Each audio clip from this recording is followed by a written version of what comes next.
Assalamualaikum warahmatullahi wabarakatuh.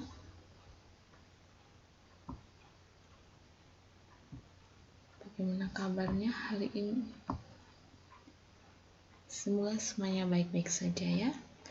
Para siswa sekalian, mari kita lanjutkan pada materi berikutnya tentang komponen peta, di mana dalam komponen peta itu nanti kita akan bahas tentang orientasi, kemudian simbol, dan juga proyeksi peta. Kita langsung bahas pada materi yang pokok besar pertama, yaitu komponen peta ya, yang terdiri dari bahwa sebuah peta yang bagus, yang baik itu harus ada judul. Judul itu sebagai sebuah nama peta. Kemudian yang kedua, skala. Skala ini sebagai sebuah perbandingan antara jarak pada peta dengan jarak sebenarnya di lapangan. Yang ketiga adalah grid atau garis astronomis. Jadi pada peta itu memuat ada garis lintang dan garis bujur, itu pada sistem koordinatnya. Yang keempat adalah border atau garis tepi peta. Garis tepi peta ini dibuat dua dengan fungsi untuk selain sebagai pembatas juga untuk meletakkan grid. Yang kelima, sumber peta. Sumber peta ini perlu ada untuk sebagai referensi bagi pembaca peta untuk mengetahui asal peta itu dibuat. Yang keenam adalah tahun pembuatan. Nah, tahun pembuatan itu perlu karena setiap tahun akan mengalami perubahan. Jadi perlu dicantumkan kapan peta itu dibuat. Yang ketujuh adalah orientasi peta atau arah mata angin. Yang kedelapan yaitu simbol peta, mana simbol di sini untuk mewakili penampakan yang ada pada peta. Kesembilan, legenda. Nah, legenda ini maksudnya adalah keterangan simbol yang ada pada peta. Yang ke-10 adalah lettering, penulisan pada peta. Kemudian selanjutnya warna peta. 12 adalah inset, yaitu peta kecil di dalam peta pokok yang bisa berfungsi dua. Pertama adalah untuk menjelaskan bagian yang belum tergambar jelas di dalam peta pokok, atau yang kedua untuk menjelaskan cakupan wilayah pada peta pokok dalam wilayah yang lebih luas. Misalnya pada peta pokok itu digambarkan peta Kabupaten Kebumen. Nah, pada insetnya itu dicantumkan peta Provinsi Jawa Tengah, begitu ya. Lalu ada proyeksi peta. Jadi proyeksi peta itu sebagai keterangan bahwa peta itu dibuat dengan menggunakan proyeksi apa. Demikian ya komponen peta yang sudah kita bahas. Selanjutnya kita bisa lihat gambar di sini, ini sebuah peta ya. Nah, pada peta ini ada border, ini border. Kemudian ada koordinatnya atau kita sebut dengan grid. Kemudian ada skala peta, ini skala peta, ini menggunakan skala garis ya. Lalu ada orientasi peta, ini kita lihat ada judulnya. Kemudian simbol peta ini. Lalu sumber peta. Kemudian insert, ini insertnya maksudnya insert terangannya ada peta kecil di dalam peta pokok.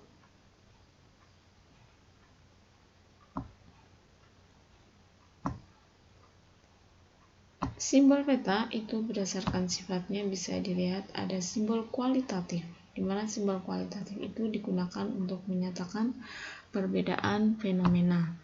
Lalu ada simbol kuantitatif, itu untuk menyatakan jumlah, ya. Berdasarkan bentuknya ada simbol titik. Contohnya misalnya untuk mewakili kota, kecamatan, bandara, atau stasiun, ya, sebuah tempat. Itu kita menggunakan simbol titik atau disebut juga dot, dot, ya, dot. Itu kata lain dari simbol titik. Kemudian ada simbol garis. Nah, ini untuk mewakili kenampakan seperti sungai, jalan, batas negara atau batas provinsi, begitu, ya. Dan ada, kita lihat di sini, simbol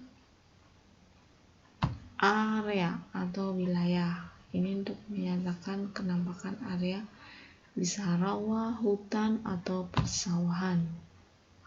Nah, wujud simbol itu ada wujud piktorial, itu maksudnya wujud sesuai dengan kenampakan sebenarnya, gitu, ya. Kemudian ada wujud geometrik, itu wujud dalam bentuk abstrak, ya. Dan ada wujud dalam bentuk angka atau huruf. Kemudian orientasi. Nah, kita bahas pada orientasi itu kita bisa menggunakan azimut. Azimut itu sudut yang dimulai dari utara, berputar searah jarum jam ke titik yang dituju dengan besaran 0 sampai 360 derajat. Macam azimut, ada azimut sebenarnya, sudut yang dibentuk antara utara geografis dengan titik yang dituju. Kemudian ada azimut magnetik, sudut yang dibentuk antara utara kompas dengan titik yang dituju. Atau azimut peta, besar sudut yang dibentuk antara utara peta dengan titik yang dituju. Jadi dari arah utara, searah jarum jam dengan maksimum besaran sudut 360 derajat, gitu, ya. Dari arah utara, searah jarum jam dengan maksimum sudut 360 derajat. Itu metode pengukuran dengan menggunakan azimut.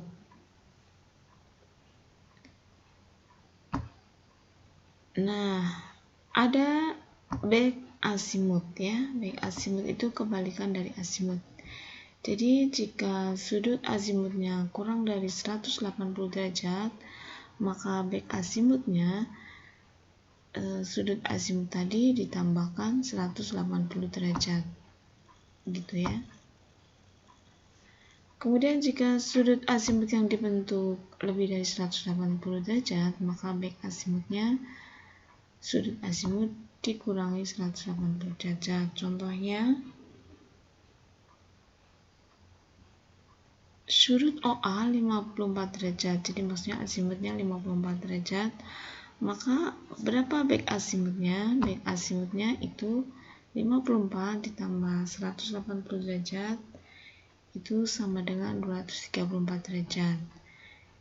Kemudian jika sudut OB atau sudut azimutnya 133 derajat, maka ini masih kurang dari 180 derajat, maka back azimutnya 133 derajat ditambah 180 derajat sama dengan 313 derajat.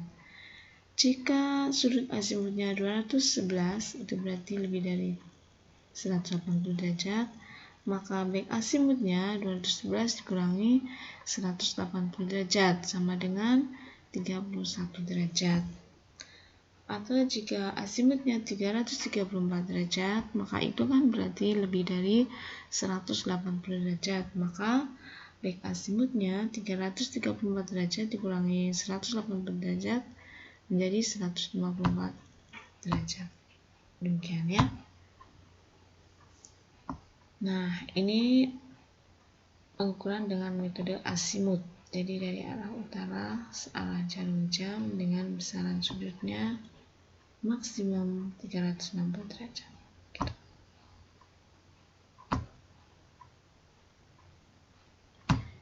Kita lanjutkan.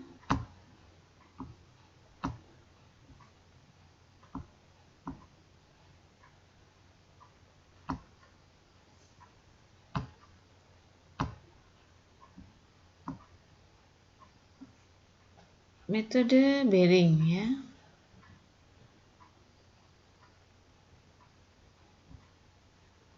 Apa bedanya dengan metode azimuth? Kalau metode bearing itu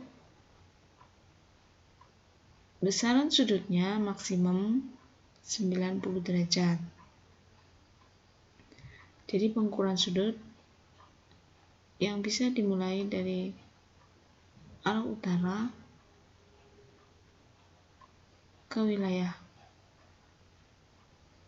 bisa ke wilayah timur atau ke wilayah barat, atau bisa dimulai dari selatan menuju wilayah timur atau wilayah barat, di mana besaran sudutnya maksimum 90 derajat.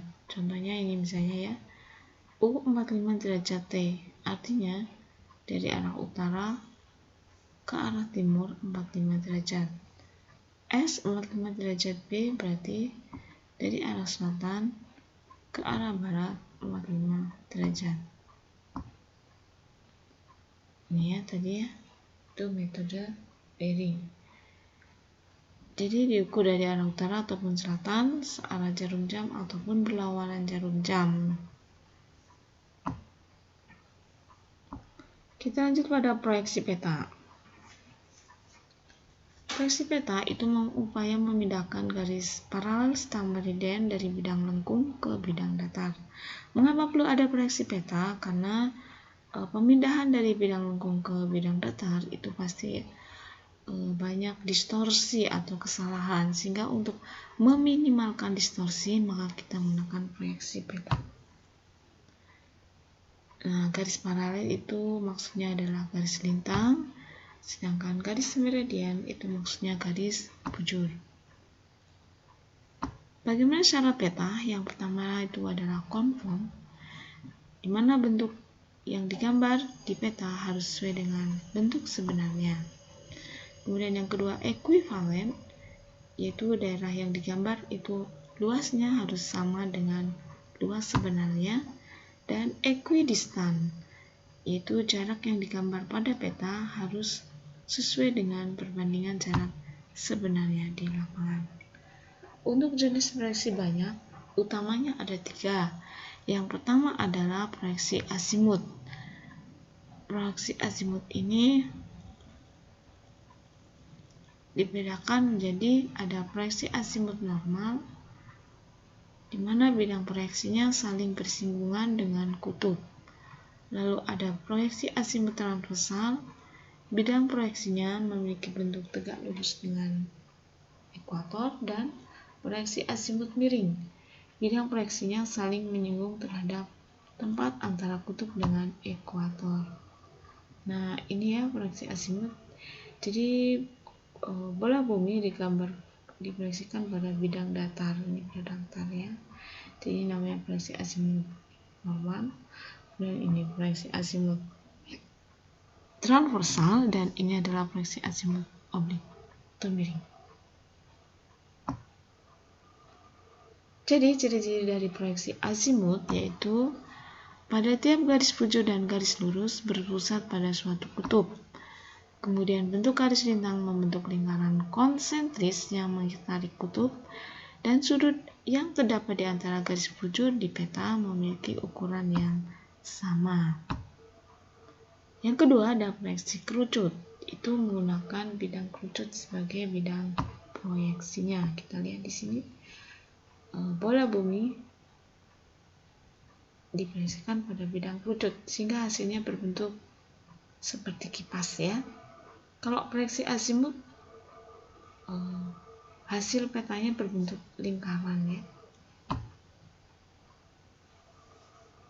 Untuk proyeksi kerucut itu dibedakan ada kerucut normal, garis singgung bidang kerucut terdapat di bola bumi yang letaknya berada pada suatu paralel. Kemudian ada proyeksi kerucut transversal, sumber kerucutnya letaknya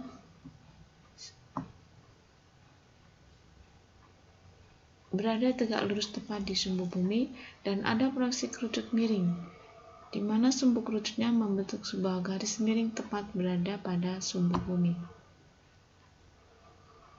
Jadi, ciri-ciri proyeksi kerucut pada tiap garis bujur ini merupakan sebuah garis lurus serta saling berkonvergensi pada kutub. Hubungan ya. Kemudian garis lintang sebagai sebuah busur lingkaran yang berpusat di titik kutub bumi. Jadi sebagai sebuah busur. Nah, untuk proyeksi kerucut cocok untuk menggambarkan wilayah lintang sedang. Kalau yang tadi proyeksi azimut cocok untuk wilayah mana? Untuk wilayah kutub ya. Kemudian ada proyeksi silinder. Proyeksi yang menggunakan bidang silinder sebagai bidang proyeksinya. Jadi ini bola bumi diproyeksikan pada bidang silinder ya. Nah, dibuka itu hasilnya bentuknya persegi panjang seperti ini. Di mana garis lintang atau paralel ini membentuk garis lurus dan garis bujur atau meridian juga membentuk garis lurus. Cocok untuk wilayah khatulistiwa. Jadi, ciri proyeksi silinder, garis lintang dan garis bujur membentuk garis lurus dan cocok untuk wilayah khatulistiwa. Jika semakin mendekati kutub, maka wilayah kutubnya menjadi semakin luas. Jadi distorsinya menjadi lebih besar, begitu ya. Sehingga kalau untuk wilayah kutub tidak terlalu cocok. Oke, kita masuk pada kuis 1. Komponen peta yang berfungsi untuk menjelaskan simbol yang ada pada peta adalah A. Grid, B. Inset, C. Border, D. Orientasi, ataukah E. Legenda. Yang mana? Yang berfungsi untuk menjelaskan simbol yang ada pada peta adalah legenda. Betul ya, legenda. Yang kedua, pada peta jika ingin mengetahui jarak sebenarnya, maka dapat diketahui dari komponen peta. A. Skala, B. Border, C. Inset, D. Legenda, ataukah E. Grid? Jawabannya adalah iya, betul, skala ya. Kuis kedua. Simbol yang digunakan untuk mewakili penampakan berupa kota yaitu simbol A. Garis, B. Luasan, C. Area, D. Titik, ataukah E. Lini? Yang mana? Titik atau dot ya. Yang keempat, wujud simbol menyerupai penampakan sebenarnya adalah simbol A. Geometris, B. Piktorial, C. Huruf, D. Angka, ataukah E. Abstrak? Yang B. Tuh. Lanjut kuis ketiga.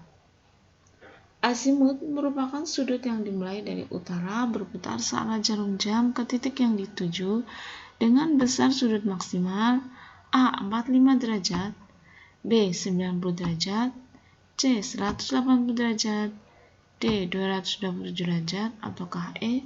360 derajat? Yang E ya, 360 derajat. Jadi satu lingkaran penuh. Yang keenam, bearing merupakan sudut yang diukur dari utara maupun selatan berputar searah jarum jam ataupun berlawanan jarum jam ke titik yang dituju dengan besar sudut maksimal A. 45 derajat, B. 90 derajat, C. 180 derajat, D. 227 derajat, ataukah E. 360 derajat? Yang B ya, 90 derajat. Lanjut kuis keempat. Proyeksi yang cocok untuk menggambarkan wilayah kutub adalah proyeksi A. Kerucut, B. Azimut, C. Silinder, D. Mercator, E. Konikal. Yang B. Azimut. 8. Jika hasil proyeksi menunjukkan meridian membentuk garis lurus dan paralel membentuk busur melingkar, merupakan ciri proyeksi A. Kerucut, B. Azimut, C. Silinder, D. Mercator, ataukah E. Tabung? yang A kerucut. Demikian ya. Terima kasih atas perhatiannya. Wassalamualaikum warahmatullahi wabarakatuh. Selamat belajar. Sampai jumpa pada video selanjutnya. Silakan untuk bisa dipelajari kembali. Semangat dan sukses selalu. Terima kasih.